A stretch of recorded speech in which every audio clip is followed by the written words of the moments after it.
Olá, meus queridos, tudo bem? Prazer, estamos aqui de volta, trazendo mais uma consideração junto com vocês. É um prazer poder refletir, compartilhar experiências, compartilhar pensamentos, compartilhar algumas pérolas, né, que nós encontramos na Bíblia, algumas reflexões a respeito da Sociedade Torre de Vigia, da qual fui membro por quase 30 anos, compartilhar a minha experiência de vida, a minha visão a respeito dos ensinamentos deles, né, as suas doutrinas, alertar com respeito aos perigos de uma seita de controle mental. E agora nesse vídeo eu queria compartilhar mais uma abordagem a respeito de cartas que eu escrevi para a sede do Brasil, a sede aqui no país, né, da Sociedade Torre de Vigia de Bíblias e Tratados, da organização conhecida como Testemunhas de Jeová, e as respostas que foram dadas e algumas situações que foram criadas no entorno de idas e vindas dessas cartas. Ou seja, qual foi o desfecho disso. Então nessa carta aqui, ó, deixa eu colocar na posição aqui que dá para você ver, é uma carta de 27 de maio de 2014, e por volta desse ano aí de 2014 começou uma leva de observação mais de perto de alguns anciãos para com a minha pessoa, porque alguns foram notificados de que eu estava começando a ter pensamentos chamados de pensamentos apóstatas. Por quê? Porque eu estava começando a questionar por que os irmãos constroem um salão de construção, gastam dinheiro, né, comprando um terreno. Eles vão lá, compram um terreno, mobilizam às vezes 3, 4 congregações locais para disponibilizar irmãos para ir lá construir o salão com a mão de obra de graça, com os recursos dos próprios irmãos, muitas vezes as próprias ferramentas deles. Mobiliza-se cartas, são distribuídas cartas para as congregações para que os irmãos, os anciãos, organizem alimentos que sejam comprados, dados, ou dinheiro para comprar os alimentos para o pessoal que vai estar trabalhando. Ou seja, tudo é gasto pelos irmãos em volta. E aí se constrói o Salão do Reino, como aconteceu em Queimados, né? Tem um salão de assembleias de Queimados, que já está à venda há um bom tempo. Há uns anos atrás ele estava custando 5 milhões de reais, agora acho que está 4 milhões e 500, baixou um pouco, que fica no bairro Parque Santiago, em Queimados. É o salão de assembleia pertinho da minha congregação, e com o salão ali nós estamos nos deslocando, estávamos, né? Eu, no caso não, mas fui expulso. Mas estávamos nos deslocando de Queimados para Campo Grande, para o salão de assembleia do Grande Rio, com o salão de assembleia ali do nosso lado. Por quê? Porque ele está à venda. Então, coisas que não têm sentido. Eu comecei lá em 2014, um pouco antes, a questionar isso. Por quê? Aí construímos um salão próximo ali do salão de assembleias em Queimados, num território chamado Vila Americana, que é perto ali do Santo Expedito, Parque Santiago, por ali. Construiu-se a congregação, aí formou-se a congregação Vila Americana e o Salão do Reino foi feito lá. Passou pouco tempo, nem um ano, o salão foi colocado à venda. Aí eu perguntei isso, voltando com alguns anciãos de uma reunião da Coli, na época eu era membro da Coli ainda.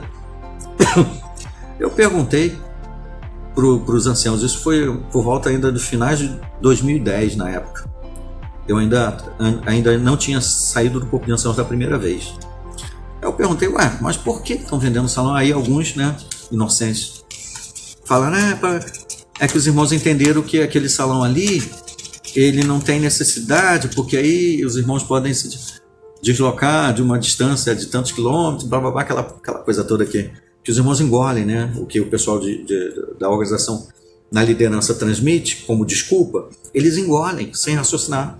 Então eu falei, a gente estava no carro voltando da reunião, eu falei assim, mas quando os irmãos calcularam, não existe uma logística feita, não existe os irmãos que planejam um planejamento, eles simplesmente pegam o dinheiro, vão lá comprar, assim, a torta, não quer nem saber. Compra, aí mês que vem vende, porque não tinha sentido construir. Os irmãos não pensam, não raciocinam, não calculam, simplesmente pegam os dinheiros dos donativos e faz isso, joga no lixo. Aí alguns anciãos ficaram um pouco meio assim, né, quando eu falei isso. E a partir dessa época, alguns anciãos, inclusive, quando eu reunia várias congregações, que a minha congregação tinha 4 congregações reunindo no mesmo prédio. Então, alguns anciãos, depois da reunião, eu escutei alguns falando assim, o irmão Alexandre ele não concorda com um monte de coisa não, né? Com um monte de coisa não, né? Eu escutei quando ele falou isso.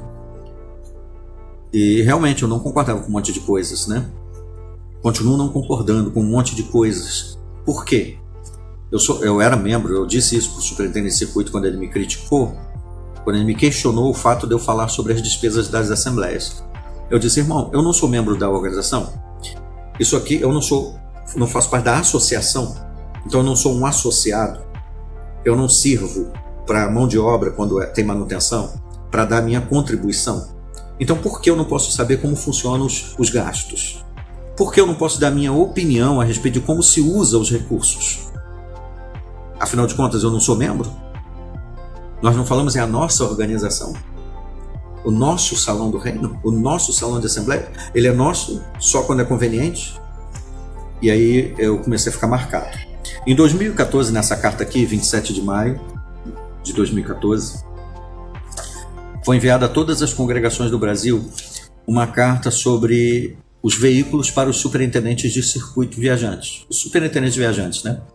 A carta dizia assim, ó, prezados irmãos, temos o prazer de informar que o corpo governante aprovou a implementação do arranjo de veículos para superintendentes viajantes em nosso país. Isso só foi possível devido à generosa disposição dos irmãos em apoiar financeiramente esse programa, conforme resolução realizada pelas congregações no mês de dezembro de 2013.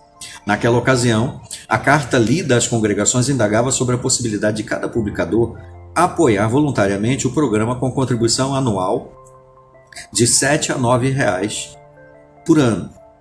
Significa dizer, a título de exemplo, que uma congregação com 75 publicadores que fez a resolução de enviar R$ 8 por publicador contribuirá com valor de R$ 600 por ano, o qual poderá ser enviado quer de uma vez, quer em algumas vezes, ou se desejar R$ 50 por mês. Agora você multiplica aí R$ 600 por ano por 100 mil congregações, só para veículos de viajantes. 100 mil congregações, hein? Eu estou colocando por baixo. 100 mil congregações vezes R$ 600. Quanto que dá isso aí? Certamente essa provisão amorosa será de grande ajuda à importante obra que esses irmãos e irmãs realizam ao visitar e encorajar congregações. Mediante esse fundo, de forma gradativa, em até 5 anos, o escritório comprará novos veículos. Na época eles estavam comprando aqueles carros da Chevrolet, que era o Cobalt, e também o Onix. São carros, né, de luxo, né? Pode-se dizer assim. Veículos que serão de propriedade da organização, ou seja, os carros não vão ser do superintendente de circuito, eles vão ser da organização que vai colocar nas mãos dos superintendentes de circuito, para o uso de mais de 550 superintendentes viajantes e suas esposas. Nessa época eu já tinha carro. Em 2012, eu comprei o carro em 2012. Pois é, mas o raciocínio foi mais ou menos esse, né? Eu trabalhei com o Marcelo por mais de 10 anos, suando, indo fazer discurso lá nos quintos dos infernos. O viajante vai ganhar um carro. Tá bom, não tem problema, né? Alguém pode dizer assim, tá com cima. Mas eu suei para isso. É com meu suor, meu esforço. Devido ao aumento do custo da manutenção de um veículo, após certo período de uso, a cada 5 anos os carros serão substituídos. Por isso que foram colocados à venda naquele site Vendas de Ativos, que os irmãos nem sabiam que existiam. Achavam que era ideia de apóstata, mas a organização fez um site para vender os veículos, vender maquinários, impressoras e outras coisas que os irmãos doam com seus donativos. Muito bem, resumindo aqui a carta, né? A carta diz mais coisas, mas eu vou só resumir aqui. Eu escrevi no caso lá para a sede, questionando isso, questionando essa questão dos veículos, e escrevi perguntando como seria, a gente ia receber um relatório financeiro desse donativo específico, desse arranjo, nós íamos ser notificados quantos viajantes já têm carro, quantos ainda não têm, e sobre as vendas e compras e manutenções dos veículos, a gente ia ser notificado sobre isso, né? Os irmãos lá na sede não gostaram muito da minha carta, e aí eu perguntei assim, os viajantes que possuem veículos vão receber outro veículo? Se eles receberem outros veículos, os veículos que eles já possuem vão ser doados para os anciãos do Brasil? Os veículos serão fornecidos a todos os viajantes ao redor do planeta dentro dos mesmos critérios?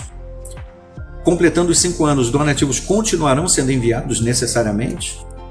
Em regiões como Pantanal, Amazônia e outros semelhantes, qual vai ser o arranjo? Nesse caso, os irmãos vão comprar barcos, canoas, né?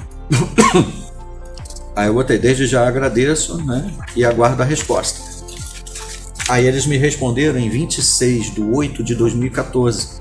O escritório me respondeu isso. Era numa terça-feira, eu entrei na caixa postal da congregação e peguei a resposta lá, 26/8/2014. Eles disseram assim: referente ao teor de suas perguntas sobre os veículos que serão fornecidos aos superintendentes de circuito, deverá, se for o caso, fazê-las ao próprio viajante que recebeu instruções específicas sobre isso.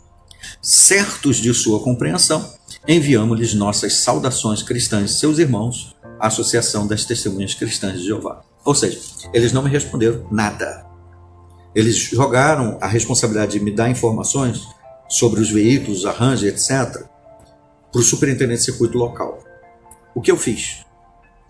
Nós tivemos a visita do superintendente de circuito e na reunião com os anciãos e servos ministeriais, eu chamei o superintendente de circuito à parte, peguei a carta que eu escrevi e perguntei a ele para ele me dar as informações.